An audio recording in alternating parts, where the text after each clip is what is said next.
wabarakatuh. Halo semuanya, kembali lagi pada podcast hari ini.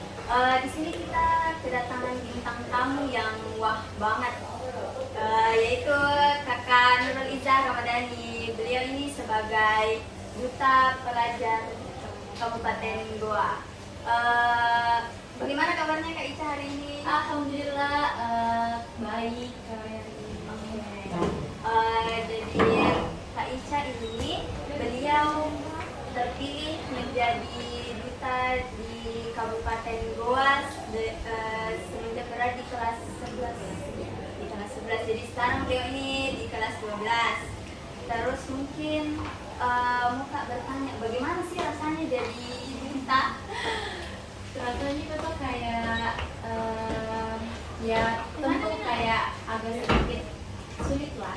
Cuman itu kan kita harus kayak betul-betul bisa apa ya? Jadi itu kan kita sebagai itu menjadi role model, dan apalagi itu di sekolah. Nah itu harus kita betul-betul jaga jaga sikap tak, apalagi membawa gelar sebagai duta. Pasti pandangannya orang duta ini kenapa? Kalau misal buat kesalahan pasti duta, kenapa buat begini? Nah duta jadi kayak harus betul-betul jaga sikap tak.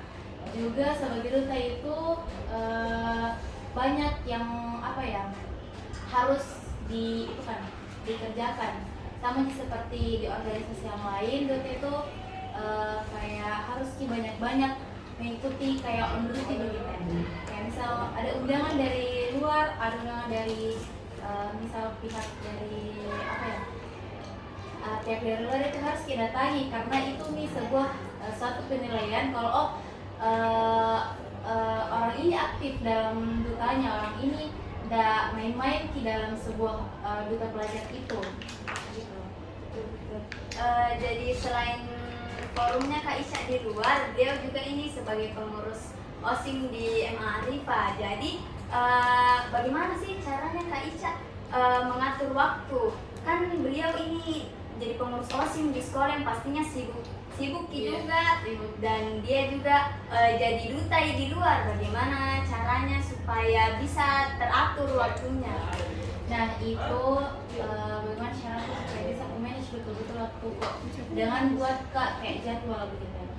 Misal kegiatan OSIM dan kegiatannya itu hampir bersamaan. Nah harus pilih mungkin misal di OSIM kegiatannya itu hari Sabtu di pukul pagi sampai siang. Nah kalau misal lihat jadwalnya lagi di akun dutaku, jadwalnya bisa ikuti siang sampai malam. Jadi pasti lebih keprioritasan tidur di OSIM karena masih sempat ikuti itu di OSIM, terus lanjut lagi ke dutaku. Jadi betul-betul harus manage waktu bikin jadwal supaya bisa ikuti di organisasi di sekolah, bisa juga ikut organisasi di luar. Mungkin juga nih siapa tahu banyak teman-teman yang mau jadi duta. Mau Kak bertanya apa sih tantangannya, waktunya awal-awal mau jadi duta, kayak tes-tesnya saja begitu. Pasti banyak sekali tuh. Ya, banyak sekali betul.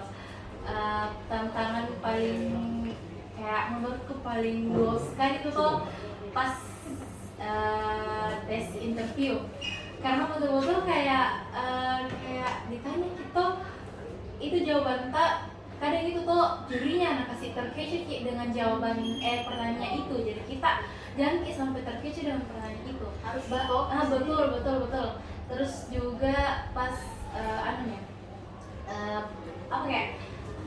pengumuman bilang siapa yang masuk top ini yang betul-betul masuk dutanya itu tuh disitu jadi bikin deg-degan, karena pasti ada dalam diri kayak dia overthinking masuk jadi ini di duta, masuk jadi karena udah ada juga teman-teman duta bilang kayak bagus caranya bisa jadi kayak dia gitu. Ternyata alhamdulillah masuk dan begitu tantangan terbesarku menurutku di pas bagian interviewnya.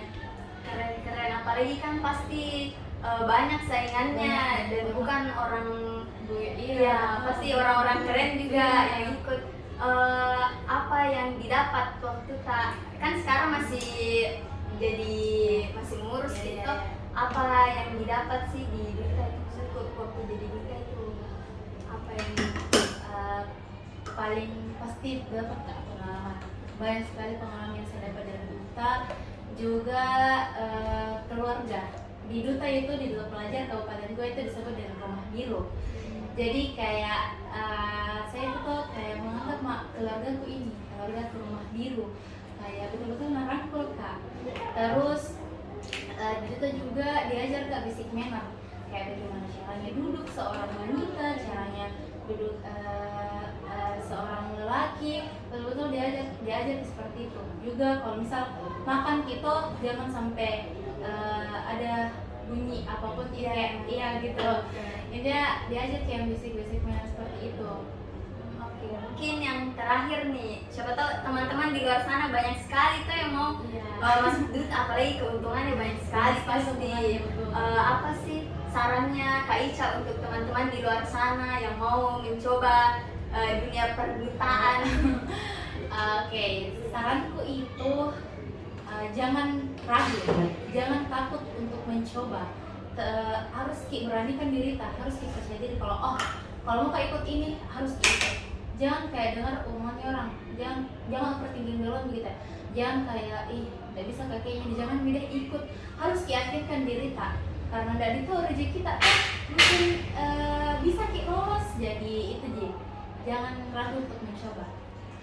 Betul guys, jadi itu pesan dan sarannya dari Kak Ica, harus yakin sama diri sendiri, yakin dengan kemampuan jangan pernah ragu-ragu, karena yang tahu batasan diri itu cuma diri sendiri, jangan didengar omongannya orang lain gitu di Kak Ica. Mungkin sekian untuk podcast hari ini. Sampai bertemu di podcast selanjutnya. Dadah. Oke.